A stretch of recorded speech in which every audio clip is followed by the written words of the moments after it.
Hi friends, welcome back to Raya Illam. Raya இல்லத்தில் வாங்க இன்றைக்கி ஃபிஷ் குருமா எப்படி செய்கிறதுன்னு பார்க்கலாம். அதுக்கு ஒரு பாத்திரத்தில் தேவையான அளவுக்கு எண்ணெய் விட்டுக்கோங்க.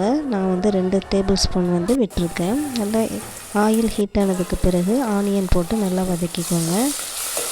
ஆனியன் நல்லா வதங்கினதுக்கு பிறகு நம்ம 2 பெரிய தக்காளி சேர்த்துக்கலாம். அதையும் நல்லா போட்டு இதில் வதக்கிக்கோங்க. நல்லா வதங்கின பிறகு காரத்துக்கு ஏற்ற மாதிரி பச்சை மிளகாய் சேர்த்துக்கோங்க.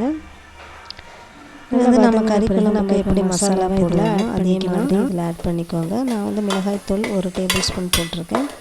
ஜீரகத்தூள், மிளகுத்தூள் 2 டீஸ்பூன் போட்டிருக்கேன். மஞ்சள் தூள் 1 டீஸ்பூன், பெருஞ்சீரகத்தூள் 1 டீஸ்பூன் சேர்த்துக்கோங்க. அதுக்கப்புறம் 1 கப்பு தேங்காயும் இதில் சேர்த்துக்கலாம். கொஞ்சம் வதங்கின பிறகு கொஞ்சம் தண்ணி விட்டுக்கோங்க.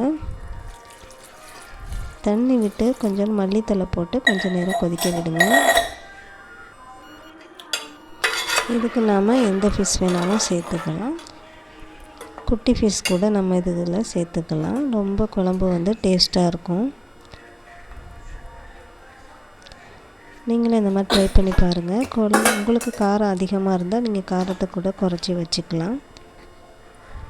திக்காக வேணுங்கிறவங்க திக்காக வச்சுக்கோங்க. இல்லை நாங்கள் கொஞ்சம் தண்ணியாக வேணுங்கிறவங்க தண்ணி குழம்பாக வச்சுக்கலாம். இப்போ கொஞ்சம் கொதித்த பிறகு நாம் வாஷ் பண்ணி வச்சுருக்க ஃபிஷ்ஷை இதில் ஆட் பண்ணிக்கலாம். ஃபிஷ்ஷை ஆட் பண்ண பிறகு கொஞ்சம் நேரம் கொதிக்க விடுங்க. குழம்பு ரெடி ஆயிடும். இந்த மாதிரி நீங்களும் ட்ரை பண்ணி பாருங்கள். தேங்க்யூ.